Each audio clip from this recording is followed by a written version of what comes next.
నమస్కారం QK news వార్తలకు స్వాగతం. ముందుగా వార్తల్లోని ముఖ్య అంశాలు. టెక్స్టైల్స్ పరిశ్రమ కాదు, చేనేతల జీవితమన్న సీఎం రేవంత్. చేనేత కార్మికుల జీవనాధారమే టెక్స్టైల్స్ రంగమని వ్యాఖ్య. కాకతీయ మెగా టెక్స్టైల్స్ పార్కుతో రంగానికి ప్రోత్సాహం. సాంప్రదాయం సాంకేతికత కలయికతో అభివృద్ధి సాధిస్తామని స్పష్టం. తెలంగాణకు అన్యాయం చేయలేదన్న సీఎం చంద్రబాబు. తెలంగాణ అభివృద్ధికి తానే పునాది వేశానని చంద్రబాబు స్పష్టం. రెండు రాష్ట్రాలకు సమాన న్యాయం కోరుకున్నానని వ్యాఖ్య. అభివృద్ధిలో సమన్యాయం పాటించాలనేదే తన అభిప్రాయం వెల్లడి.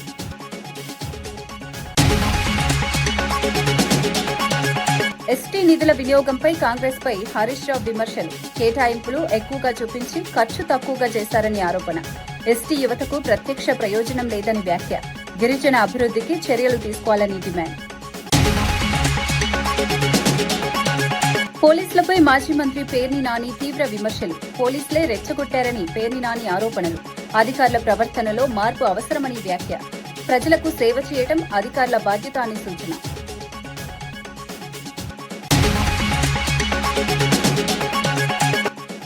జగన్పై ఎమ్మెల్యే గంటా శ్రీనివాసరావు తీవ్ర విమర్శలు. రాజధాని విషయంలో జగన్ వైఖరి స్థిరంగా లేదని వ్యాఖ్య.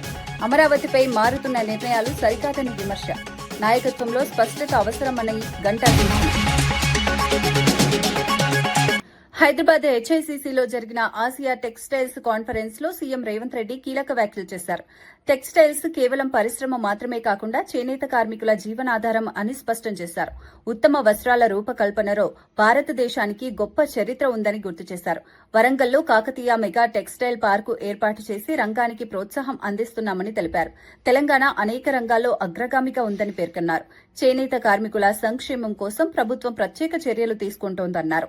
ఆధునిక సాంకేతికతను సాంప్రదాయంతో కలిపి కొత్త అవకాశాలు సృష్టిస్తున్నామని వివరించారు. భవిష్యత్తులో ఈ రంగాన్ని మరింత అభివృద్ధి చేయాలని లక్ష్యంగా పెట్టుకున్నామని తెలిపారు. We are one of the largest producers of cotton in India.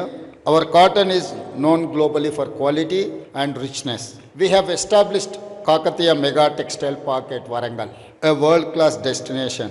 It has many apparel parks.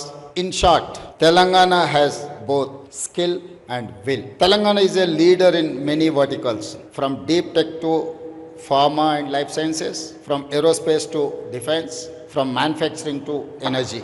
Our vision, Telangana Rising 2047, is clear: to become a $1 trillion economy by 2034 and $3 trillion economy by 2047.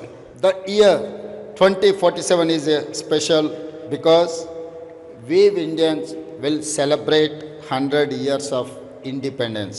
This vision has a specific meaning for the textile industry. By 2047, we will CPI MLA Kunamneni Sambasivarao Congress ప్రభుత్వంపై తీవ్రంగా స్పందించారు. కొత్తగూడెం బస్టాండ్లో జరిగిన కార్యక్రమంలో మాట్లాడుతూ ప్రస్తుత పరిపాలనపై అసంతృప్తి వ్యక్తం చేశారు. ప్రభుత్వ పనితీరు చూస్తుంటే బీపీ పెరుగుతోందని వ్యాఖ్యానించారు. తిట్టలేక ఇలా మాట్లాడాల్సి వస్తోందని అన్నారు. పరిపాలనలో తెలివి, పట్టుదల, దీక్ష అవసరమని, ఇవి ప్రభుత్వంలో కనిపించడం లేదని విమర్శించారు. ప్రజల సమస్యలను సమర్థంగా పరిష్కరించడంలో ప్రభుత్వం వెనుకబడిందని పేర్కొన్నారు. అభివృద్ది పనులు ఆశించిన స్థాయిలో జరగడం లేదని చెప్పారు. ప్రజలకు ఇచ్చిన హామీలు అమలు చేయాలని డిమాండ్ చేశారు. పట్టుదల ఉండాలి, దీక్ష ఉండాలి. ఇంత అన్యాయంగా ఉన్నాయి. సరైన మీరు ఈ మహిళలందరికీ శుభాకాంక్షలు తెలియజేస్తూ ఖచ్చితంగా ఈ మనం కొత్త దీని స్వరూపం మార్చుకునే వరకు కూడా పోరాటం చేద్దాం, సాధించుకుందాం. మీరందరూ నా పైన, అందులో ఆర్టీసీ సోదరులు ఎంతో ప్రేమతో ఉంటారు. నాకు అనుబంధం. మీ అందరికీ మీ సమస్యల పరిష్కారం కోసం ఫైట్ చేస్తున్నాను. అలాగే మన ప్రాంత అభివృద్ధి కోసం కూడా ఫైట్ చేస్తూ మీ అందరికి శుభాకాంక్షలతో సెలవు తీసుకుంటున్నాను. సో ఆ విధంగా బస్సులు కూడా శుభ్రంగా ఉండాలి. ప్రయాణం చేసే వాళ్ళకి ఎట్టబట్ట వాళ్ళు ఎక్కుతున్నారు అని చెప్పి దాని జోలికి వెళ్లకుండా ఉండటం అనేది ధర్మం కాదు. ఆటో నీట్గా ఉంచాలి, బస్ స్టాండ్ నీట్గా ఉంచాలి, మరుగుదొడ్లు నీట్గా ఉంచాలి, సిబ్బందిని జాగ్రత్త చూసుకోవాలి.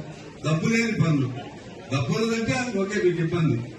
ఇవన్నీ ఇది పెద్ద ఖర్చు కాదు.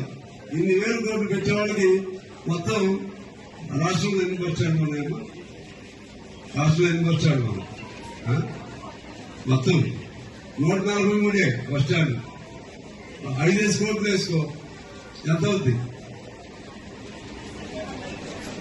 700 కోట్లు 700 కోట్లు వీళ్ళ పరిపాలన ఇల్లు పాడుగా నీకు చేస్తుంది పెట్టలేక ఈ మాట అంటున్నా ఆడాలన్నట్టు అలా చేస్తుంది.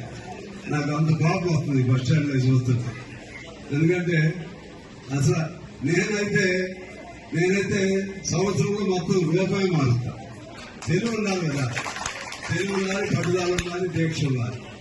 ఇంత అన్యాయంగా ఉన్నాయి. సరే అయినా మీరు ఈ మహిళలందరూ శుభాకాంక్షలు తెలియజేస్తూ ఖచ్చితంగా ఈ మనం కొత్త దీని స్వరూపం మార్చుకునే వరకు కూడా పోరాటం చేద్దాం, సాధించుకుందాం. మీరందరూ నా పైన అందులో ఆర్టీసీ సోదరులు ఎంతో ప్రేమతో ఉంటారు. నాకు అనుబంధం. మీ అందరికీ మీ సమస్యల పరిష్కారం కోసం ఫైట్ చేస్తున్నాను. అలాగే మన ప్రాంత అభివృద్ధి కోసం కూడా ఫైట్ చేస్తూ మీ అందరికీ శుభాకాంక్షలతో సెలవు తీసుకుంటున్నాను. మూసీ నది సుందరీకరణ పేరుతో ప్రభుత్వం అసలు సమస్యను పక్కదారి పట్టిస్తోందని ఎమ్మెల్సీ దాసోజు శ్రవణ్ విమర్శించారు. సోమాజిగూడ ప్రెస్ క్లబ్ లో విద్యార్థి సంఘాలతో కలిసి నిర్వహించిన రౌండ్ టేబుల్ సమావేశంలో ఆయన మాట్లాడారు. మూసీ అభివృద్దికి తమకు వ్యతిరేకత లేదని, కానీ ప్రజల జీవనాధారాలను నాశనం చేసే విధానాలను వ్యతిరేకిస్తున్నామని స్పష్టం చేశారు. పునరుద్దరణ పేరుతో ప్రజలపై భారాలు మోపకూడదని సూచించారు. సరైన ప్రణాళికతో అభివృద్ది చేపట్టాలని అన్నారు. ప్రజల అభిప్రాయాలను పరిగణలోకి తీసుకుని నిర్ణయాలు తీసుకోవాలని కోరారు. మూసీ బాధితులు కాపాడని మనం అంటున్నాం. ఆయన ఏమంటున్నాడు, అసలు నేను మూసీగా రివైవ్ చేయాలన్నా వద్దా, మూసీకి మద్దతుదారులా వ్యతిరేకదారులా అని చెప్పని మూసీకి మనకు మధ్యన పంచాయతీ పెట్టినట్టుగా ఒక చిల్లర డిఫ్లెక్షన్ టాక్టిక్స్ అంటారు రాజకీయాల్లో. If you cannot convince the people, you confuse the people అని చెప్పని Revanth Reddy is trying to confuse the people. ఏ విధంగా అయితే రియల్ ఎస్టేట్ ఏజెంట్లు భూములు తీసుకొని వాటికి రోడ్లు వేస్తారో ఆ విధంగా 16 ఎకరాల భూమికి 4,000 కోట్ల రూపాయలతోని ఇప్పుడు రోడ్లు వేస్తున్నట్టు అవి సీఎం రమేష్ అనే ఆంధ్ర ప్రాంతం కాంట్రాక్ట్కి ఇచ్చింది. ఇవన్నీ కూడా మనము కాకతాళీయంగా జరుగుతున్న సంఘటనలు కావు. అందులో భాగమే ఈరోజు మూసీ సుందరీకరణ 3,200 ఎకరాల భూమిని సేకరిస్తున్నారు. ఈ భూములు మామూలు భూములు కాదు. ఇందులో వేల కుటుంబాలు, లక్షల కుటుంబాలు ఇక్కడ నివాసం ఉంటున్నాయి గత 100 సంవత్సరాల నుండి. బీఆర్ఎస్ కీలక నేత హరీష్ రావుకు రంగారెడ్డి జిల్లా షాద్నగర్ లో ఘన స్వాగతం లభించింది. మాజీ ఎమ్మెల్యే అంజయ్య యాదవ్ ఆధ్వర్యంలో వందలాది కార్యకర్తలు ఆయనకు స్వాగతం పలికారు.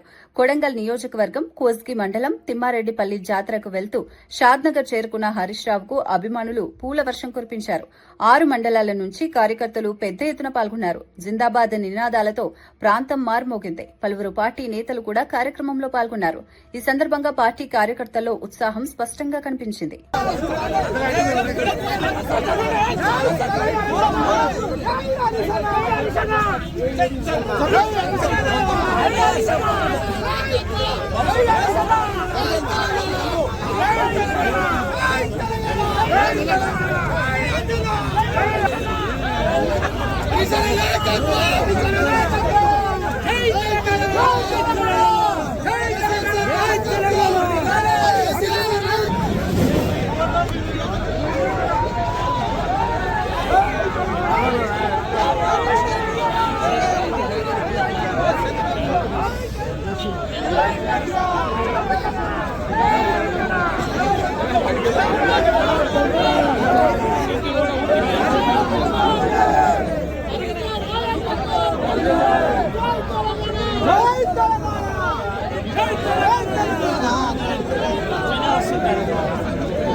ఏపీ సీఎం చంద్రబాబు నాయుడు తెలంగాణ అభివృద్దిపై కీలక వ్యాఖ్యలు చేశారు. తెలంగాణకు తానే పునాది వేశానని, ఆ ప్రాంతానికి ఎప్పుడూ అన్యాయం చేయలేదని స్పష్టం చేశారు.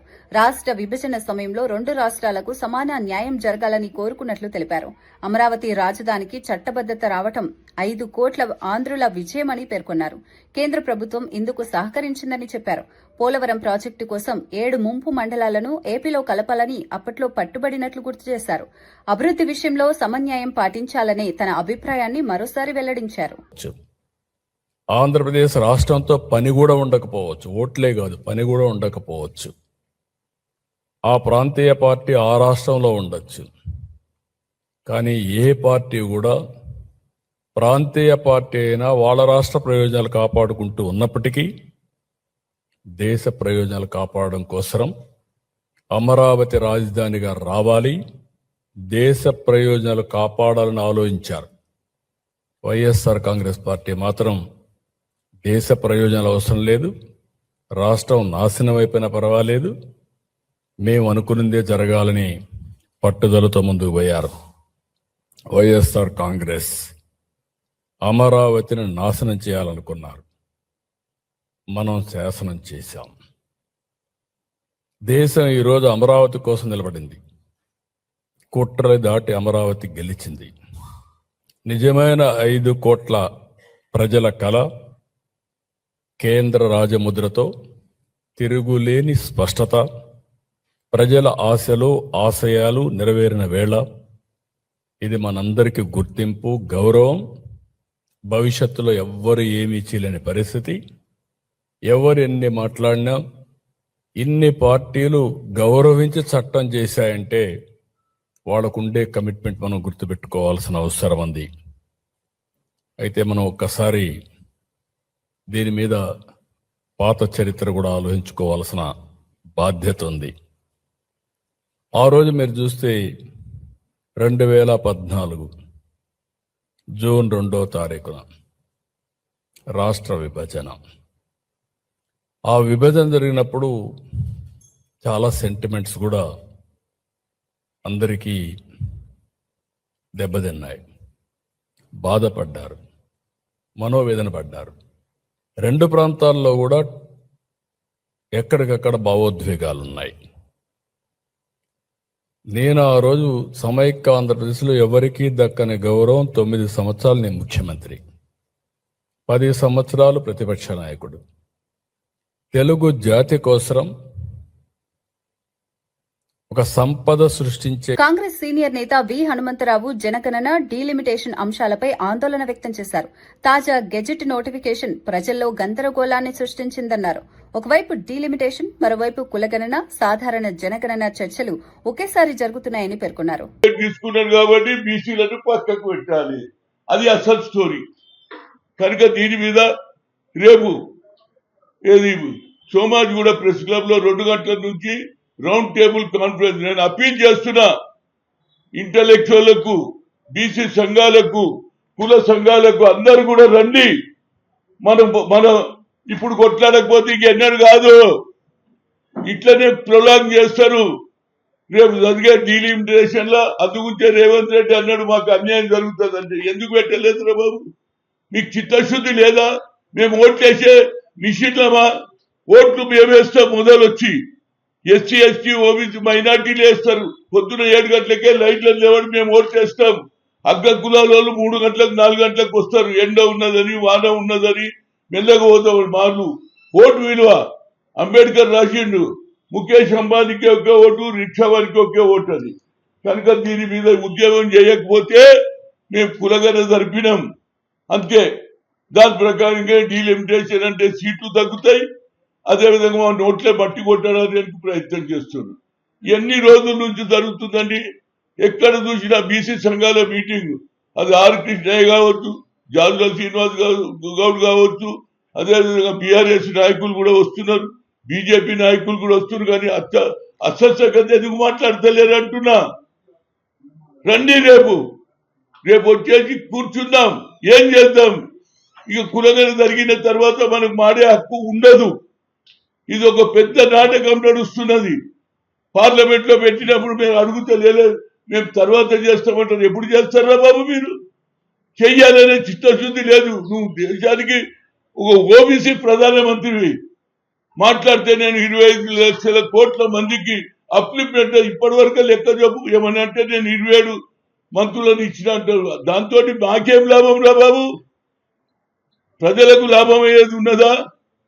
అందుగురించి ఇవాళ అన్ని పార్టీల వాళ్ళు నేను రిక్వెస్ట్ చేస్తున్నా, ఇది పెద్ద అన్యాయం జరుగుతుంది. అన్యాయం అయిపోయిన తర్వాత ఎన్ని మాట్లాడినా ఎవరు లెక్క చేయరు. ఇది సమయం. ఇన్ని రోజుల నుంచి మీరు ఎంతైతే ధర్నాలు చేస్తారు, ప్రతి ఒక్కరు ఢిల్లీ రావడం, జంతర్ మంతర్లో ధర్నా చేయడం, 2 రోజులు జోబులో ఖర్చు పెట్టుకోవాలి, రావాలి. ఇది ఎందుకు చేస్తున్నాడు నరేంద్ర మోడీ? నీ వెనకాల ఎవడు ఉన్నాడు? గతంలో నువ్వేమన్నావు? రిమోట్ కంట్రోల్ సోనియా గాంధీ అన్నావు. ఇవాళ మీ రిమోట్ కంట్రోల్ ఎక్కడున్నది? మోహన్ భగత్ చేతిలో ఉన్నది. ఈ దేశాన్ని ముక్కలు చేయాలి, హిందూ దేశంగా పరిగణించాలి, హిందూ ఓట్లతోనే గెలవాలి. ఉప్పల్ రాజీవ్ గాంధీ అంతర్జాతీయ క్రికెట్ స్టేడియంలో ఐపీఎల్ మ్యాచ్ల కోసం పోలీసులు విస్తృత భద్రతా ఏర్పాట్లు చేశారు. సుమారు 2,000 మంది పోలీసు సిబ్బంది మోహరించినట్లు డీసీపీ సురేష్ కుమార్ తెలిపారు. స్టేడియం పరిసరాల్లో 430 సీసీ కెమెరాలతో నిఘా ఏర్పాటు చేశారు. ప్రత్యేక కమాండ్ కంట్రోల్ రూమ్ ద్వారా పర్యవేక్షణ కొనసాగుతోంది. నిషేధిత వస్తువులను స్టేడియంలోకి అనుమతించబోమని తెలిపారు. ట్రాఫిక్ రద్దీ నివారణకు ప్రత్యేక మార్గాలు సూచించారు. ప్రేక్షకులు మెట్రో, ఆర్టీసీ సేవలను వినియోగించుకోవాలని సూచించారు. భద్రతకు అత్యంత ప్రాధాన్యత ఇచ్చామని తెలిపారు. ఎస్బీ నుంచి, ఎస్ఓటీ నుంచి, క్రైమ్స్ నుంచి, ఉమెన్ సేఫ్టీ నుంచి, ఇలా అన్ని వింగ్స్ నుంచి ఒక 1,600 మంది స్టాఫ్ పోలీసు పరంగా ఈ ఐపీఎల్ మ్యాచ్ నిర్వహణలో ఈ ఉప్పల్ స్టేడియం సంబంధించి పనిచేయబోతున్నారు. అదేవిధంగా మిగిలిన వింగ్స్ కూడా ఫైర్, రెవెన్యూ, మున్సిపాలిటీ, మెడికల్, మెట్రోకి సంబంధించి, తర్వాత రోడ్ ట్రాన్స్పోర్ట్ సంబంధించి ఇట్లా ప్రత్యక్షంగా పరోక్షంగా మిగిలిన వింగ్స్ కూడా చాలా మంది ఈ దీంట్లో పాల్పంచుకుంటా ఉన్నారు. సో దాంతో పాటుగా లేటెస్ట్ గా ఈ సంవత్సరం మనం తీసుకున్న అడిషనల్ అండ్ గతంలో ఉన్నటువంటి విషయాలు ఏంటంటే 430 సీసీ కెమెరాస్, ఇవి ఇందులో 330 ఆల్రెడీ ఉన్నవి, కొత్తగా ఒక 100 ఈ సంవత్సరం ఎక్స్ట్రాగా అడిషనల్ యాడ్ చేయడం జరిగింది ప్రేక్షకుల భద్రత కోసం, అదేవిధంగా సర్వేలెన్స్ కోసం. దాంతోపాటుగా ఒక కమాండ్ కంట్రోల్ రూమ్ ఏర్పాటు చేసి మంత్రి మోత్కుపల్లి నరసింహులు మాదిగల సమస్యలపై స్పందించారు. లోక్సభ, రాజ్యసభలో మాదిగలకు తగిన ప్రాతినిధ్యం ఇవ్వలేదని విమర్శించారు. కొన్ని కుటుంబాలకు ఎక్కువ సీట్లు కేటాయించడం అన్యాయమని అన్నారు. మాదిగలను చిన్నచూపు చూస్తున్నారని ఆరోపించారు. మాదిగల హక్కుల కోసం పోరాడాలని నిర్ణయించుకున్నట్లు తెలిపారు. మాదిగ మహాశక్తి సంఘాన్ని ఏర్పాటు చేస్తున్నట్లు ప్రకటించారు. ఈ నెల 5న జెండా ఆవిష్కరణ కార్యక్రమం నిర్వహించినట్లు చెప్పారు. నిర్వహించనున్నట్లు చెప్పారు. మాదిగలు పెద్ద ఎత్తున పాల్గొనాలని పిలుపునిచ్చారు.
ఎమ్మెల్యే కేపీ వివేకానంద రాష్ట్ర ప్రభుత్వంపై తీవ్ర ఆరోపణలు చేశారు. ప్రభుత్వ ఆస్తులను వ్యక్తిగత ప్రయోజనాల కోసం ఉపయోగిస్తున్నారని విమర్శించారు. హైదరాబాద్లో 250 ఎకరాల భూమిని స్వాధీనం చేసుకునే ప్రయత్నాలు జరుగుతున్నాయని పేర్కొన్నారు. ఎల్ఎన్టీ సంస్థపై ఒత్తిడి తెచ్చి మెట్రోకు సంబంధించిన భూములను కాజేయాలని కుట్రలు చేస్తున్నారని ఆరోపించారు. ఈ వ్యవహారంపై స్పష్టత ఇవ్వాలని డిమాండ్ చేశారు. ప్రజా ఆస్తుల పరిరక్షణ ప్రభుత్వ బాధ్యత అని గుర్తు చేశారు. అప్పుడున్నటువంటి ప్రభుత్వం చేసుకున్నటువంటి అగ్రిమెంట్ ప్రకారం మరి 30 సంవత్సరాల వ్యవధిలో మరి ఈ యొక్క ప్రాజెక్టు గురించి మరి ఒక అగ్రిమెంట్ చేసుకుని ముందు పోయిన సంగతి, అది కూడా నగరంలో ప్రధానంగా ఉన్నటువంటి దగ్గర 250 ఎకరాల ఒక విలువైనటువంటి కమర్షియల్ భూములు ఇవన్నీ కూడా కమర్షియల్ ప్రాపర్టీస్. ఈ 250 ఎకరాలన్నీ కూడా strategic central located prime locations ఉన్నటువంటి ప్రాపర్టీస్ ఇవన్నీ కూడా కమర్షియల్ అంటే రీటైలింగ్, ఇవన్నీ కూడా మనకి గుడ్లు పెట్టి బంగారు గుడ్లు పెట్టేటువంటి బాధ లాంటి ప్రాపర్టీస్ ఇవన్నీ కూడా. ఈ 250 ఎకరాలను కూడా కాజేయాలని చెప్పి, తన సొంత కుటుంబ ఆస్తిని పెంచుకోవాలని చెప్పి, తన అన్యాయాలకు కట్టబెట్టాలని చెప్పి చేస్తున్న ప్రయత్నమే కనపడుతుంది తప్ప అక్కడ ఎల్ఎన్టీని స్వాధీనం చేసుకోవడంలో. ఎల్ఎన్టీని మేము స్వాధీనం చేసుకుంటాం, రాష్ట్ర ప్రభుత్వం స్వాధీనం చేసుకుంటాం. ఎల్ఎన్టీ వారు మరి ముందుకు సాగుతలేరు. ఎల్ఎన్టీతో ముందుకు పోతే కేంద్రం అనుమతులు ఇస్తలేదని చెప్పేసి ఒక పచ్చి అబద్ధాన్ని, తప్పుడు ప్రచారాన్ని ముఖ్యమంత్రి గారు పదే చేసి ఎల్ఎన్టీ అధికారులను కాను సమయంలో మిమ్మల్ని జైలు పంపిస్తాం, మిమ్మల్ని లోపలేస్తామని చెప్పి బెదిరించిన సంగతి కూడా బాహాటంగా ఓపెన్ మీడియా పరంగా బెదిరించిన సంగతి చూసాం మనం. ఎల్ఎన్టీని బ్లాక్ మెయిల్ చేసినటువంటి పని వరకు పెట్టుకున్నారు. కాబట్టి ఎల్ఎన్టీని ద్వారా స్వాధీనం చేసుకోవడం కాదు, తరిమేస్తున్నారు. ఎల్ఎన్టీని ఇక్కడ నుంచి తరిమేసే ఒక ఉపాయం అంటే తరిమేసే విధానం ఎంచుకున్నారు వీళ్ళంతా కూడా. దీని వెనుక ప్రధానంగా ఉన్న మతలబంతి ఏంటిది? 250 ఎకరాలైనటువంటి కమర్షియల్ భూములు, చాలా విలువైన భూములు తన అన్యాయాలు కట్టబెట్టడానికే ఈ ప్రయత్నం. వాస్తవానికి ఆ 250 ఎకరాలంతా కూడా ఇప్పటికి కూడా తెలంగాణ రాష్ట్ర ఆస్తి, తెలంగాణ ప్రజల ఆస్తి. అది ఆ ఆస్తిని ఎల్ఎన్టీకి ఇచ్చి ఆస్తి ద్వారా వచ్చేటువంటి ఇన్కమ్ ని తీసుకొని 30 సంవత్సరాల తర్వాత 40 సంవత్సరాల తర్వాత ఎప్పుడైతే వారు కట్టినటువంటి విలువ వెళ్ళిపోతుందో దాని తర్వాత మళ్ళీ ప్రభుత్వానికి వస్తుంది. అది మళ్ళీ ప్రజల ఆస్తిగానే ఉంటుంది అది. కాబట్టి అలాంటి ఆస్తిని కాజేయడానికి చేస్తున్న ప్రయత్నమే కనపడుతుంది తప్ప దీంట్లో ఇంకోటి కోణం లేదని స్పష్టంగా తెలియజేస్తా ఉన్నాం. ఎమ్మెల్యే గంటా శ్రీనివాసరావు మాజీ సీఎం జగన్ పై తీవ్ర విమర్శలు చేశారు. రాజధాని అంశంపై జగన్ వైఖరి స్థిరంగా లేదని అన్నారు. ఒకసారి అమరావతిని అంగీకరించి తర్వాత 3 రాజధానులంటూ మారడం సరైంది కాదని పేర్కొన్నారు. పార్లమెంట్లో అమరావతిని వ్యతిరేకించిన ఏకైక పార్టీ వైసీపీ అని విమర్శించారు. జగన్ వ్యాఖ్యలు హాస్యాస్పదంగా మారాయని అన్నారు. రాజకీయ నిర్ణయాల్లో స్పష్టత అవసరమని సూచించారు. ప్రజలకు గందరగోళం కలిగించే విధంగా వ్యవహరించడం మంచిది కాదన్నారు. నాయకత్వంలో స్థిరత్వం ఉండాలని పేర్కొన్నారు. మానం లేకపోతే విజయవాడలో వెయ్యి తీసుకుని కలిపినట్టు ఇప్పుడు మీరు సోషల్ మీడియాలో చూస్తూ ఉన్నాం, ఎటువంటి ట్రోల్స్ వస్తున్నాయో, ఎటువంటి మీమ్స్ చేస్తూ ఉన్నారో. రకరకాలుగా మనవాడు అంటున్నాడు ఒంగోలు లేకపోతే ఏదో గుంటూరు ఏదో మన తణుకు కలిపితే ఏమవుద్ది, ఇట్లా రకరకాలు అంటే కొన్ని చెప్పలేని మాటలు కానీ ఇంకా ఆ బూతుల దగ్గర నుంచి అన్నీ వస్తూ ఉన్నాయి. అంటే ఒక ముఖ్యమంత్రి చేసిన వ్యక్తి, ఒక పార్టీ అధ్యక్షుడు ఉన్న వ్యక్తి ఇటువంటి ఒక దీంట్లో మాట్లాడుతున్నాడంటే ఆయన యొక్క మానసిక స్థితి ఏంటో కూడా అర్థం చేసుకోవాల్సిన అవసరం ఉంది. మరి మొన్నటిదాకా విశాఖపట్నం అన్నాడు, విశాఖపట్నంలో ఎగ్జిక్యూటివ్ క్యాపిటల్ అన్నాడు, సెప్టెంబర్లోనే ఇక్కడికి వచ్చి స్థిర నివాసం అన్నాడు, అయిపోయినాక మళ్ళీ డిసెంబర్లో అన్నాడు, మళ్ళీ ఇంకో డేట్ చెప్పాడు, అన్నీ చెప్పాడు, అయిపోయింది. మరి ఈరోజేమో తూచని మళ్ళీ విశాఖపట్నం వదిలేసి మళ్ళీ ఉత్తరాంధ్ర అంతా కాకుండా మళ్ళీ మావిగానికి వెళ్ళిపోయాడు. మరి ఇప్పుడు ఏంటి అసలు ఈయన యొక్క పరిస్థితి ఏంటి అనేది అందరూ కూడా అర్థం కాకుండా పోతా ఉంది. అందుకే ఇప్పుడు ఉత్తరాంధ్ర ప్రజలు కూడా డిమాండ్ చేస్తూ ఉన్నారు. మరి మొన్నటిదాకా మాకు ఇక్కడ క్యాపిటల్ అని చెప్పావు కదా, ఇక్కడ ఋషికొండ ప్యాలెస్ 500 కోట్ల రూపాయలు పెట్టి దాన్ని కట్టావు కదా, మరి ఇక్కడ మళ్ళీ ఇది వదిలేసి మళ్ళీ మావిగానికి వెళ్ళిపోయావంటి, ఇది నెక్స్ట్ దేనికి వెళ్తామని చెప్పని మాట్లాడే పరిస్థితి వస్తూ ఉంది. అంటే ఒక రాజకీయ పార్టీలు అనేవి మనం కొత్త కాదు, మనకు ఆఫ్టర్ ఇండిపెండెన్స్ దగ్గర నుంచి ఎన్నో రాజకీయ పార్టీలు వచ్చాయి, కొన్ని తెరమరుగైపోయాయి, రకరకాల డెవలప్మెంట్ చూస్తూ ఉన్నాం. కానీ ఇంత కంటిన్యూస్గా వైసీపీ ఎంపీలు ఉపరాష్ట్రపతి సిపి రాధాకృష్ణన్ ను కలిశారు. అమరావతి బిల్లుపై జరిగిన చర్చలో తమకు తక్కువ సమయం కేటాయించడంపై అసంతృప్తి వ్యక్తం చేశారు. 7 సభ్యులు ఉన్న వైసీపీకి కేవలం 5 నిమిషాలు మాత్రమే ఇచ్చారని తెలిపారు. 2 సభ్యులున్న టీడీపీకి 20 నిమిషాలు కేటాయించడం అన్యాయమని పేర్కొన్నారు. సభలో సమాన అవకాశాలు ఇవ్వాలని డిమాండ్ చేశారు. ప్రజాస్వామ్య పద్దతిలో అన్ని పార్టీలకు సమాన గౌరవం ఉండాలని కోరారు. ఈ అంశంపై ఉపరాష్ట్రపతికి ఫిర్యాదు చేశారు. రాజ్యసభ చైర్మన్ గారికి విపులంగా ఎక్స్ప్లెయిన్ చేయడం జరిగింది. అదేవిధంగా వివిధ పార్టీల వాళ్ళు, మాకు రాజ్యసభలో 7 మంది ఎంపీలు ఉన్నారు, లోక్సభలో 4 ఎంపీలు ఉన్నారు. ప్రతి బిల్లుపై డిస్కషన్ జరిగేటప్పుడు మాకు కనీసం అంటే 20 నిమిషాలు టైం ఇస్తారు వాళ్ళ రూల్స్ ప్రకారం, స్ట్రెంగ్త్ను బట్టి. నిన్న మాకు కేవలం నేను మాట్లాడుతుంటే మా పార్టీ తరఫున 5 నిమిషాలు మాట్లాడినాకనే నా మైక్ కట్ చేసి టైం అయిపోయిందని చెప్పడం జరిగింది. చాలా దుర్మార్గం ఇది. కావాలని చేశారు, కొందరు ప్రోద్బలం వల్ల చేశారని మాకు అనుమానాలు ఉన్నాయని దీనిపై వివరంగా వైస్ ప్రెసిడెంట్ గారికి, చైర్మన్ గారికి ఎక్స్ప్లెయిన్ చేస్తుంది. ఏ విధంగా మాకన్నా చిన్న పార్టీలు అయినటువంటి బీఆర్ఎస్కి కానివ్వండి, తెలుగుదేశానికి కానివ్వండి ఏ విధంగా సమయం ఇచ్చారో కూడా విత్ ప్రూఫ్స్ అన్నీ చూపించడం జరిగింది. మాకన్నా తక్కువ సభ్యులు ఉన్న బీఆర్ఎస్ పార్టీకి ఒక్కొక్కరికి 10 నిమిషాలు మాట్లాడే విధంగా 2 మాట్లాడించేదానికి సమయం ఇచ్చారు. అదేవిధంగా రాజ్యసభలో తెలుగుదేశం సభ్యులు ఉండేది కేవలం 2. వాళ్ళిద్దరికీ 10 నిమిషాలు మాట్లాడే విధంగా టైం ఇచ్చారు. అంటే ప్రజల దృష్టిలో, దేశంలో ఉండే ప్రజలందరి దృష్టిలో వైఎస్ఆర్ కాంగ్రెస్ పార్టీ అమరావతికి వ్యతిరేకం అని దుష్ప్రచారం చేసే కార్యక్రమం చేయడానికి దీన్ని వేదికగా వాడుకున్నారని చెప్పి మేము ఈరోజు చైర్మన్ గారి దృష్టికి తీసుకోవడం జరిగింది. మాజీ మంత్రి పేర్ని నాని పోలీసుల వ్యవహారంపై స్పందించారు. పోలీసులే తమను రెచ్చగొట్టారని ఆరోపించారు. తాను ఎవరినీ వ్యక్తిగతంగా దూషించలేదని స్పష్టం చేశారు. ఒక అధికారిని ప్రశ్నిస్తే అందరినీ లక్ష్యంగా చేసుకున్నట్లా అని ప్రశ్నించారు. సీఐ ఏకవచనంతో మాట్లాడడం సరైంది కాదని అన్నారు. ఈ సీఏ గారు ఎప్పుడు సాక్షి ఉన్నాడు? ఆయన ఎప్పుడు అడ్డం ఉండి ఎవరిని రాకుండా ఎప్పుడు మేము కొట్టమంటే కొట్టించాడు? ఏ మున్సిపల్ కమిషనర్ కొడతాకి మా గవర్నమెంట్లో ఉండగా అప్పుడున్న పనిచేసినటువంటి ఏ అధికారి రక్షణ కోరితే వచ్చి రక్షణగా ఉండి కొడతంటే రక్షణగా ఉన్నాడు? లేరు కదా. అదే మాట అన్నాడు. అంటే ఆయన ఏం మాట్లాడతాడంటే ఆయన కొడుకు వయసు కాబట్టి నువ్వు అనేయచ్చు. ఎస్పీ గారు నాకన్నా చిన్నోడు, నువ్వంటే చెల్లుతుందా? డీజీపీ గారు నేను ఇంచుమించుగా 2-3 ఏళ్ళు అటు ఇటుగా సమావేశకులు ఉంటాం. డీజీపీ నువ్వు అంటే అవుతుందా? గౌరవం అనేది మరీ ప్రత్యేకించి లా అండ్ ఆర్డర్లో ఉన్నప్పుడు మనం జాగ్రత్తగానే ఉండాలి. జైపాల్ గారు స్టార్ట్ చేసింది ఎవరు? గిల్లింది ఎవరు? మొదలుపెట్టింది ఎవరు? బీఆర్ఎస్ నేత హరీష్ రావు ఎస్టీ నిధుల వినియోగంపై కాంగ్రెస్ ప్రభుత్వాన్ని విమర్శించారు. బడ్జెట్లో భారీగా నిధులు కేటాయించినట్లు చూపించినా ఖర్చు తక్కువగా జరిగిందని అన్నారు. కేవలం జీతాలు, బిల్లులకు మాత్రమే నిధులు వినియోగించారని పేర్కొన్నారు. ఎస్టీ యువత, మహిళలకు ప్రత్యక్ష ప్రయోజనం కలగలేదని తెలిపారు. గతంలో బీఆర్ఎస్ ప్రభుత్వం తీసుకువచ్చిన పథకాలను గుర్తు చేశారు. గిరిజన అభివృద్ధికి కట్టుబడి ఉన్నామని పేర్కొన్నారు. ఎస్టీలకు న్యాయం చేయాలని డిమాండ్ చేశారు. కిరణ్ కుమార్ రెడ్డి గారు ఎవరు కూడా పట్టించుకోలేదు. కానీ కేసీఆర్ గారు మాట ఇచ్చి 3100 గిరిజన గూడాలను, లంబాడి తండాలను గ్రామ పంచాయతీలు చేసిన ఘనత బీఆర్ఎస్ ప్రభుత్వాన్ని, కేసీఆర్ గారిది. చరిత్రలో ఎప్పుడు లేని విధంగా మార్కెట్ యార్డులలో కూడా ఎస్సీ, ఎస్టీ, బీసీ మహిళా రిజర్వేషన్ తెచ్చింది కూడా బీఆర్ఎస్ ప్రభుత్వమే. గిరిజనుల అభివృద్ధి కోసం బీఆర్ఎస్ ప్రభుత్వం ఎంతగానో కృషి చేసింది. ఒకప్పుడు తండాల్లో మంచినీళ్లు కావాలంటే చాలా ఇబ్బంది ఉండేది. మిషన్ భగీరథ ద్వారా తండాకు నీళ్లిచ్చి మరి గూడాల్లో, తండాల్లో తాగునీటి సమస్యను తీర్చింది కూడా బీఆర్ఎస్ ప్రభుత్వమే. ఈ 2.5 ఏళ్ల కాంగ్రెస్ గవర్నమెంట్ లో, ఈ 2.5 years లో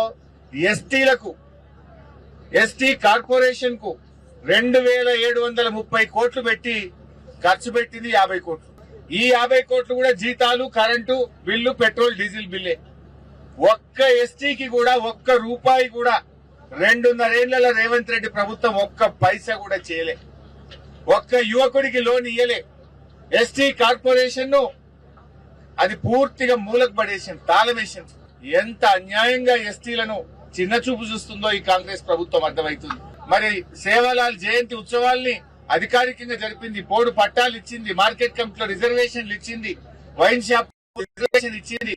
ఎస్టీ కార్పొరేషన్ ద్వారా సీఎం ఎస్టీ ఈఎఫ్ పథకం ద్వారా 100,000 కోట్ల రూపాయలు ఎస్టీ యువతకు సహకారం అందించింది.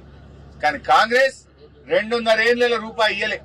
కేసీఆర్ గారు మా పిల్లలు చదువుకోవాలని ఫీజు రియంబర్స్మెంట్ ఇచ్చిండు. మా గిరిజన ఆడబిడ్డల కోసం మహిళా డిగ్రీ కాలేజీలు కూడా ఆనాడు కేసీఆర్ గారు తెచ్చిండ్రు. వార్తలు ముగించే ముందు ముఖ్యాంశాలు మరోసారి. టెక్స్టైల్స్ పరిశ్రమ కాదు, చేనేతల జీవితమన్న సీఎం రేవంత్. చేనేత కార్మికుల జీవనాధారమే టెక్స్టైల్స్ రంగమని వ్యాఖ్య. కాకతీయ మెగా టెక్స్టైల్స్ పార్కుతో రంగానికి ప్రోత్సాహం. సాంప్రదాయం, సాంకేతికత కలయికతో అభివృద్ధి సాధిస్తామని స్పష్టం. తెలంగాణకు అన్యాయం చేయలేదన్న సీఎం చంద్రబాబు. తెలంగాణ అభివృద్ధికి తానే పునాది వేశానని చంద్రబాబు స్పష్టం. 2 రాష్ట్రాలకు సమాన న్యాయం కోరుకున్నానని వ్యాఖ్య. అభివృద్ధిలో సమన్యాయం పాటించాలనేదే తన అభిప్రాయం వెల్లడి.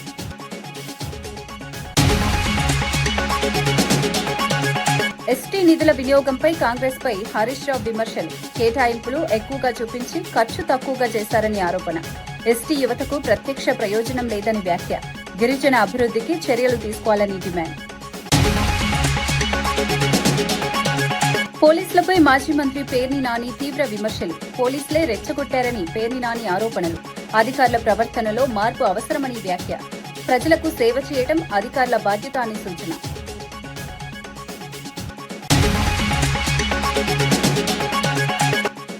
జగన్పై ఎమ్మెల్యే గంటా శ్రీనివాసరావు తీవ్ర విమర్శలు. రాజధాని విషయంలో జగన్ వైఖరి స్థిరంగా లేదని వ్యాఖ్య. అమరావతిపై మారుతున్న నిర్ణయాలు సరికాదని విమర్శ. నాయకత్వంలో స్పష్టత అవసరమని గంటా సూచన. ఇవి ఈనాటి వార్తా విశేషాలు. మరో బులెటిన్లో మళ్ళీ కలుద్దాం. నమస్కారం.